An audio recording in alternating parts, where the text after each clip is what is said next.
Chris Evans reprised his role as Captain America in heroic fashion. A Marvel movie is actually headed to Comic-Con, and some DC films had some big casting and production updates. What's up, Comic Book Nation? BD here with the second printing of the week's biggest issues at Comicbook.com. And although there was a scary moment where us blue checks couldn't tweet for a couple of hours this week thanks to a hack, I did manage to get back on Twitter and share a feel-good story which has since racked up more than 7.5 million views. Now that's impressive!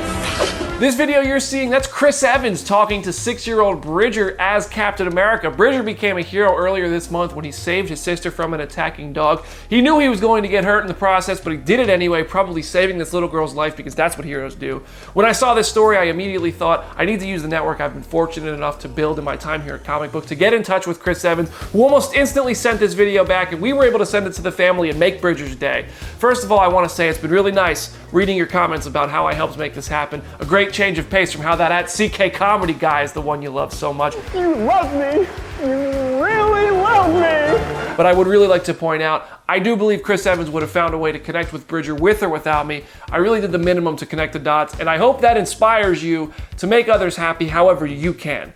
The real hero here is Bridger, and he's got a few more marvelous surprises on the way. Speaking of marvelous surprises, the New Mutants is headed to Comic-Con at home, kicking off the virtual version of San Diego Comic-Con with a Thursday panel featuring the cast and crew. Surprisingly, the panel hasn't been canceled yet, but something tells me it is going to include an announcement of the New Mutants finally being released on demand or on a streaming service. It's hard to imagine Disney putting this together for an August release plan when we're not sure if we'll be at the movies by August. Meanwhile, the New Mutants is the last movie of Fox's X-Men run, which comes as X-Men turned 20 this week. That's right, X-Men is almost old enough to drink here in the US. You feel old yet?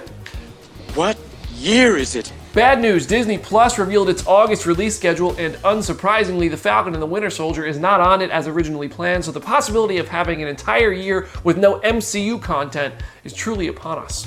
On the DC side, The Batman is gearing up to restart production as soon as September, but the word on the street is there will be no word on the streets. Apparently, Warner Brothers is looking to keep this one in the Batcaves and do no on-location shoots, keeping the whole movie on a studio lot as a means to prevent the possibility of coronavirus interfering with the health of the cast and crew. Whatever it takes to get this movie made and safely, I'm here for it. Whatever it takes. More exciting stuff, The Rock's Black Adam movie has cast Noah Centineo as Atom Smasher. Who is Noah Centineo, you're asking? That's okay, I asked the same question. He starred in Netflix's movie To All the Boys I've Loved Before, and he's supposed to be He-Man in the Masters of the Universe film, which could still ever happen, hopefully. If the reaction from his fans is any indication, he's going to be pretty good in this role, just check Twitter. And if you're worried about him beefing up to play the part, remember that he's starring with The Rock, who got Zac Efron to look like this for Baywatch. Atom Smasher has been played in live action before on The Flash with WWE superstar Edge in that part. With DC Fandom coming up, you do have to wonder if we're going to keep getting casting announcements as WB tries to lock things down for future projects. Fingers crossed, because I love news.